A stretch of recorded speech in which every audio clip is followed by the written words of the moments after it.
Golkar mempunyai filosofi yang sama dengan Partai Demokrat. Tadi disampaikan Partai Golkar dan Demokrat pernah bersama di tahun 2004 sampai 2014, dan tentu kebersamaan itu mempunyai sejarah yang sama-sama kita pahami bersama dan punya pengertian. Dan ke depan Partai Golkar dan Partai Demokrat sepakat bahwa pemilu itu bukan the winner take it all.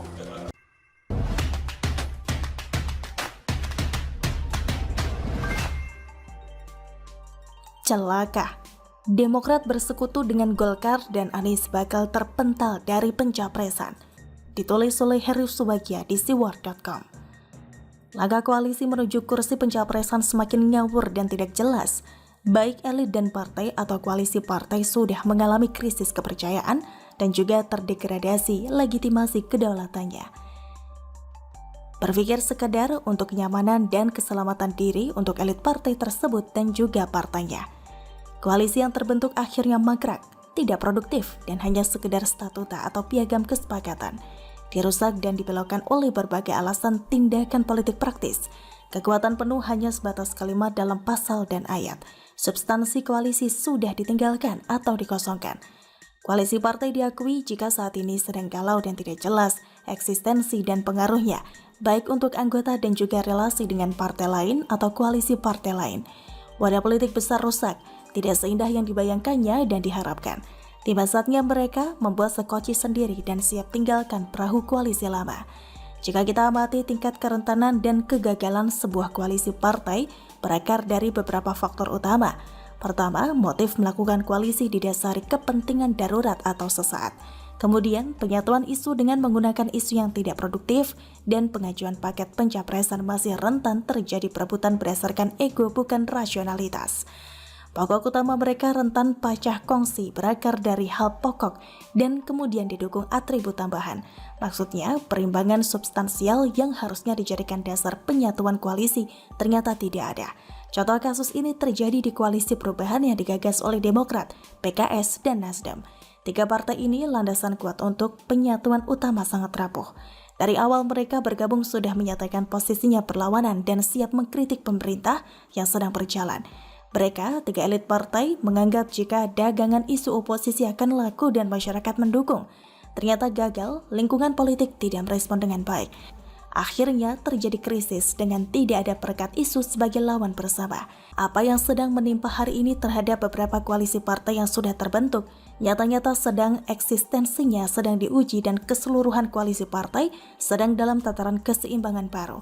Kekuatan politik yang tadinya terpolarisasi oleh blok koalisi partai pada akhirnya diprediksi akan pecah atau tereduksi menjadi organ lebih kecil.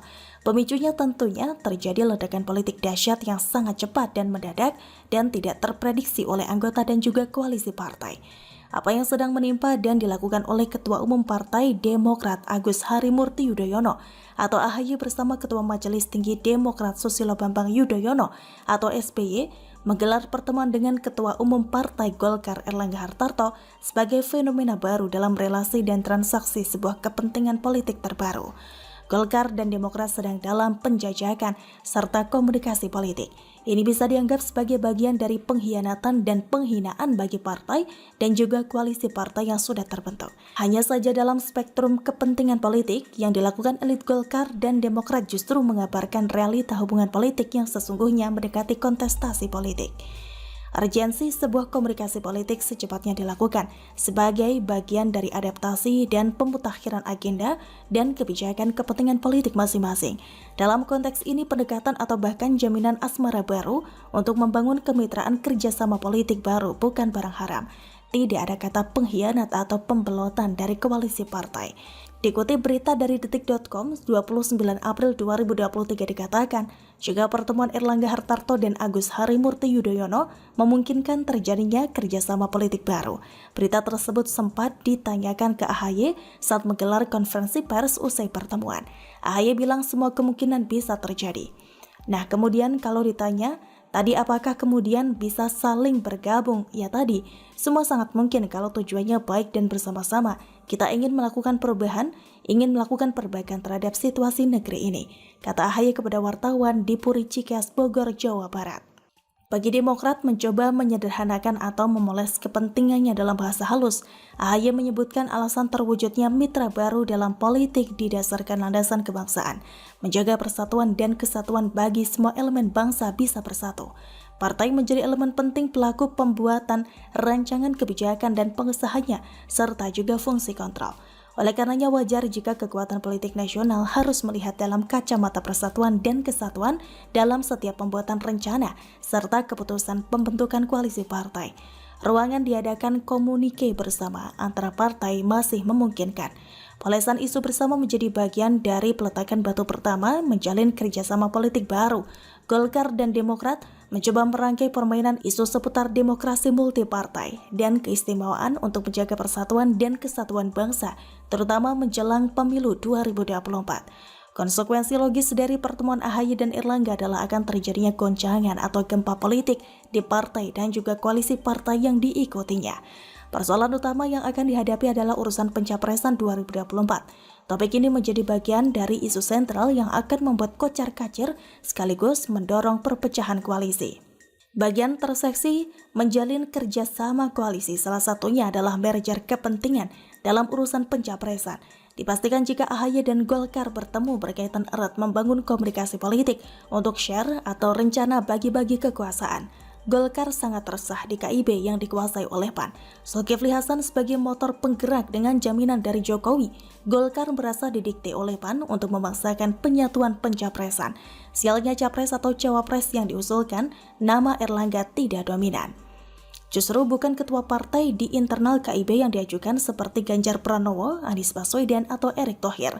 Lucunya juga PPP memaksakan kehendak dengan sudah mendeklarasikan pencapresan Ganjar Pranowo. Golkar galau kalau tidak ada teman internal yang mendukungnya untuk loloskan Erlangga Hartarto sebagai capres atau cawapres. Hingga akhirnya Golkar bersafari politik dengan Gerindra dan terakhir dengan Demokrat. Sebaliknya AHY yang notabene ketua partai pamornya di koalisi perubahan tambah tenggelam. Rekam jejak politik AHY tidak menarik dan tidak seksi untuk menempati posisi sebagai capres dan cawapres. Koalisi perubahan justru dimonopoli oleh Nasdem yang sejak awal lebih dahulu mendeklarasikan Anies Baswedan sebagai capres. Kemudian disetujui oleh PKS dan juga diamini oleh Demokrat. Mereka bertiga sudah melakukan penandatanganan piagam kesepakatan mendukung Anies Baswedan sebagai capres 2024. Bagi AHY, kehadiran Demokrat di koalisi perubahan justru menjadi bumerang bagi partai dan dirinya. AHY terzolimi oleh Nasdem dan PKS dengan tidak memberikan sinyal restu posisi cawapres kepada AHY. Nasdem dan PKS semakin tambah gila kekuasaan yang justru mengimpor nama cawapres lain. Muncul nama Mahfud MD dari Nasdem dan Sandiaga Uno PKS. Demokrat sendiri sangat menentang kehadiran nama Sandiaga Uno dan Mahfud MD. Bagi Demokrat, harga mati AHY dampingi Anies Baswedan. Itu pun jika mau, bagi Demokrat kemungkinan akan hengkang atau membelot jika kebutuhan AHY tidak diakomodir. Koalisi Perubahan dan Anies Baswedan akan ditinggalkan. Kemungkinan besar jika pertemuan Ketua Umum Golkar Erlangga Hartarto dan Ketua Umum Demokrat Agus Harimurti Yudhoyono menjadi titik temu bagi mereka untuk saling menaruh kepercayaan kembali membentuk gagasan koalisi baru yang memungkinkan menjadi kendaraan politik mereka, menjadikan pilihan terbaik sebagai cawapres dan capres 2024. Dengan demikian sakit hati mereka akan terobati. Mereka dalam koalisi partai sebelumnya yang tidak dianggap dan mendapatkan porsi sesuai haknya, yakni Golkar sebagai capres dan atau cawapres dan Demokrat menginginkan cawapres. Bagaimana menurut Anda?